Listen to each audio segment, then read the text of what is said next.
आपलं पूर्ण नाव काय? राजू तानबाजी तेलांडे. राजू तानबाजी तेलहांडे. गाव? हिंगणघाट. गाव हिंगणघाट, जिल्हा वर्धा. वर्धा. बरं राजू भाऊ, आपला मोबाईल नंबर सांगा. 95 11 60 71 71. 95 60 95 95 11 60 60 71 71 69. 69. बरं राजू भाऊ, हल्ली जे आपण ज्या शेतामध्ये उभं आहोत ते कसल्या प्रकारचं पीक आहे? चना. चना. आपण राजू भाऊच्या शेतामध्ये आलेलो आहोत चना या पिकामध्ये. तर बरं राजू भाऊ, मला हे सांगा की आपल्या चण्यावरती नेमका त्रास कशाचा होता आधी? मड रोगाचा होता. पहिल्यांदा मड रोगाचा होता त्रास. अच्छा, पण आता कमी झाला. कमी झाला. थोडं जोरात बोलाल.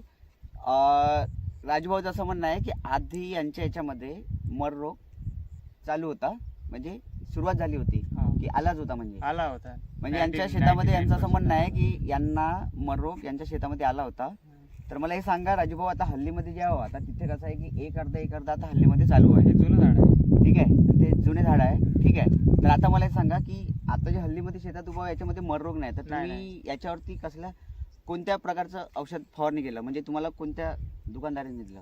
यामध्ये मी युट्यूबवर आपलं श्री साई गणेशा कृपा या कृषी केंद्राचे व्हिडिओ बघितले अच्छा, आणि त्या माध्यमातून मग जो मोबाईल नंबर होता साई गणेशा कृषी केंद्र यांचा, अच्छा, त्यांच्यावर कॉल केला मी त्यांना. अच्छा. आपला कोल्हे हा कोल्ह्यांना हा, आणि त्यांच्याकडून औषध घेतली मी. अच्छा. हो. म्हणजे राजूभाऊचं असं म्हणणं आहे की त्यांनी आधी युट्यूबवरती व्हिडिओ बघितला श्री साई गणेशा कृषी केंद्राचा. हा, हा, त्याच्यामध्ये जो त्यांचा नंबर होता, मोबाईल नंबर, त्याच्यावरती तुम्ही फोन केला. हा.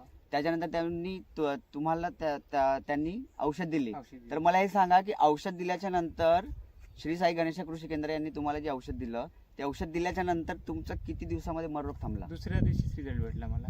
अच्छा, राजूभाऊचं असं म्हणणं आहे की यांनी चण्यावरती फवारणी केल्यानंतर यांना 2 ते 3 दिवसाचा त्यांचा मर रोग थांबून गेला आहे. तर मला हे सांगा राजूभाऊ की त्याच्यासोबत तुमची वाढ फुटवे पण सुरू हा, सगळं झाली की सगळं नाही? व्यवस्थित आहे. डेव्हलपमेंट चांगलं झालं, फुटवे वगैरे चांगले, अच्छा. वाढही चांगली झाली. आणि मला हे सांगा की जसं तुम्ही आजपर्यंत खूप प्रकारचे औषध फवारणी केली हा. असेल, पण तुम्हाला जे श्री साई गणेश कृषी केंद्र यांनी औषध दिली त्याचे रिझल्ट तुम्हाला डोळ्यांनी पाहायला भेटले की तुम्हाला सांगावं लागले?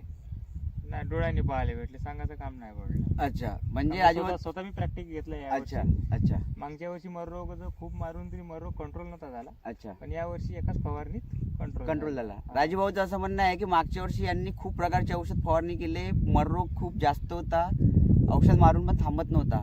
पण यांचं असं म्हणणं आहे की श्री साई गणेशा कृषी केंद्र हिंगणघाट यांनी यांना औषध दिलं, त्यामुळे त्यांचा मर रोग पूर्ण थांबलेला आहे. ठीक आहे, तर मला हे सांगा राजूभाऊ की जसं बाकी पण शेतकऱ्यांचे चणे आहेत, त्यांचे पण चणे मरत असते, हा, हा. तर त्यांनी हे फवारणी करायला पाहिजे की नाही करायला नाही, पाहिजे? त्यांनी आवश्यक करायला पाहिजे. जिथे आपल्याला 3 फवारणी लागतात तिथे एका या फवारणीमध्ये सगळं cover अच्छा, होऊन जाते. राजूभाऊचं असं म्हणणं आहे की जिथे 3 फवारणी करायला लागते मर रोगाच्या, तिथे श्री साई गणेशा कृषी केंद्र यांच्याकडून घेतल्यानंतर यांना 1 फवारणीमध्ये रिझल्ट मिळते. ठीक आहे, धन्यवाद.